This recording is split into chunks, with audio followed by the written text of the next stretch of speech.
जय भीम, जय जोहार, जय मूल्यवासी साथी। मु माधव सुनानी, भारत मुक्ति मोर्चा ओडिशा राज्य प्रभारी। बंधुगण, पूर्व भिडियो रे आमे ओडिशार ग्रुप ए चाकरी रे एससी एवं ओबीसी समाज को संख्या अनुपात रे प्रतिनिधित्व एवं ओडिशा रिजर्वेशन आईन को संपूर्ण लागू न करी एही समाज रो केते जण युवक युवती को शिक्षित बेकारी घोषित करी ସେହି ପଦବୀରେ ଉଚ୍ଚ ବର୍ଗର ଲୋକ ନିଯୁକ୍ତି ହୋଇଛନ୍ତି ସେହି ବିଷୟରେ ଆଲୋଚନା କରିଥିଲୁ।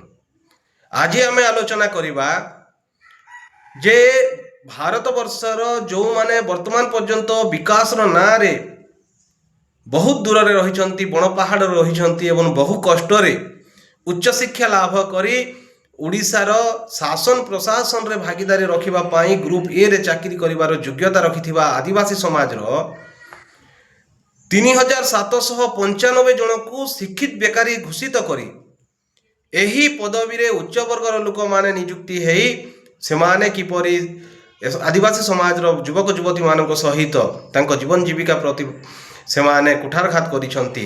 ଆସନ୍ତୁ ଆମେ ଆଲୋଚନା କରିବା।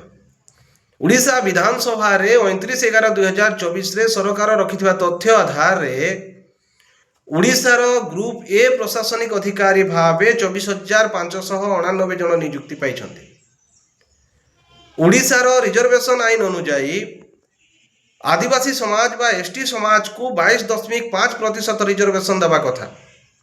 ଯଦି 22.5% ରିଜର୍ଭେସନ ଦିଆଯାଏ ତେବେ 24,599ରେ 5,533 ଜଣ ଅଧିକାରୀ ଗ୍ରୁପ ଏ ରେ ଉଚ୍ଚ ଶିକ୍ଷିତ ଯେଉଁ ଯୁବକମାନେ ଏସଟି ସମାଜର ସେମାନେ ନିଯୁକ୍ତି ପାଇବା କଥା, କିନ୍ତୁ ସେମାନଙ୍କୁ ଦିଆଯାଇଛି ମାତ୍ର 1738ଟି ପଦବୀ ଅର୍ଥାତ୍ 7.07% ଦିଆଯାଇଛି, ଯେଉଁମାନେ 22.5% ରିଜର୍ଭେସନ ପାଇବା କଥା।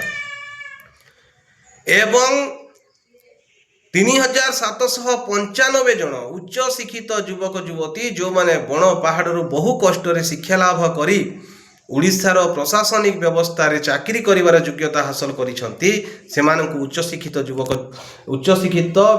ଯୁବକ ଯୁବତୀମାନଙ୍କୁ ଶିକ୍ଷିତ ବେକାରୀ ଘୋଷିତ କରି ଦିଆଯାଇଛି।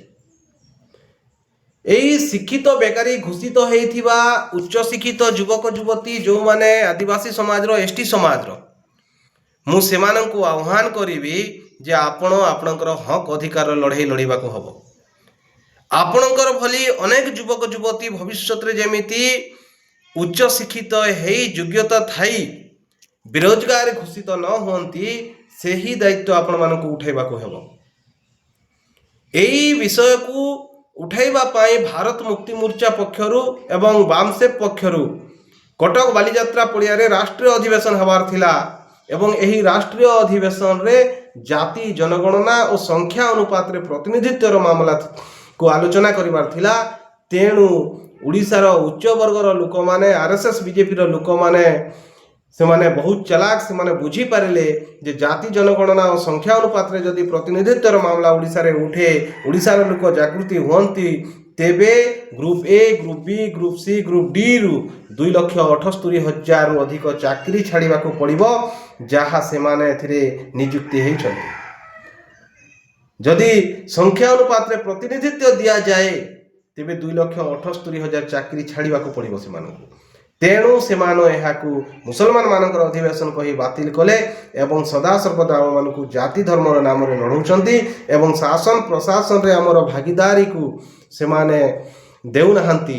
ଅର୍ଥାତ୍ ସମ୍ବିଧାନ ଥିବା ସତ୍ତ୍ୱେ ମନୁସ୍ମୃତିରେ ଯେଉଁ ବ୍ୟବସ୍ଥା ଅଛି କି ଶୂଦ୍ର ସମାଜ ଏସସି ଏସଟି ଓବିସି ମାନଙ୍କୁ ଶାସନ ପ୍ରଶାସନର ଅଧିକାର ନାହିଁ, ତାହାକୁ ଇନଡାଇରେକ୍ଟଲି କାର୍ଯ୍ୟକାରୀ କରୁଛନ୍ତି। ଏହା ବିରୁଦ୍ଧରେ ଲଢ଼ିବାକୁ ହେବ ଏବଂ ଏହି ବିରୁଦ୍ଧରେ, ଏହି ବ୍ୟବସ୍ଥା ବିରୁଦ୍ଧରେ ଲଢ଼ିବା ପାଇଁ ଏହି ଚଳିତ ମାସ 22 ତାରିଖ ଦିନ ବ୍ୟବସ୍ଥାର ଖଳନାୟକ ଆରଏସଏସ ଅଫିସକୁ ଭାରତ ମୁକ୍ତି ମୋର୍ଚ୍ଚା ପକ୍ଷରୁ ମହାରାଲି ନାଗପୁରରେ ବାହାର କରାଯାଉଛି। ଏହି ର୍ୟାଲିରେ ଆପଣମାନେ ସହଭାଗୀ ହେବେ ଏବଂ ଓଡ଼ିଶାରେ ନିଜର ହକ୍ ଅଧିକାର, ପ୍ରଶାସନିକ ଅଧିକାର, ସାମ୍ବିଧାନିକ ଅଧିକାର ପାଇଁ ଆନ୍ଦୋଳନ କରିବେ। ଏହି ଆନ୍ଦୋଳନ ଯେଉଁ ହେବ, ଏହି ଆନ୍ଦୋଳନରେ ଆପଣମାନଙ୍କ ପୂର୍ଣ୍ଣ ସହଭାଗୀ ରହିବ, ଏହି ଆଶା ଓ ବିଶ୍ୱାସର ସହିତ ଆଜି ମୁଁ ଏହି ଭିଡ଼ିଓକୁ ଏଠାରେ ବିରାମ ଦେଉଛି। ଆଗାମୀ ଦିନରେ ଆମେ ଆଲୋଚନା କରିବା ଯେ ଗ୍ରୁପ ବି, ଗ୍ରୁପ ସି, ଗ୍ରୁପ ଡିରେ ଆମମାନଙ୍କୁ କିପରି ବଞ୍ଚିତ କରାଯାଇଛି। ଧନ୍ୟବାଦ।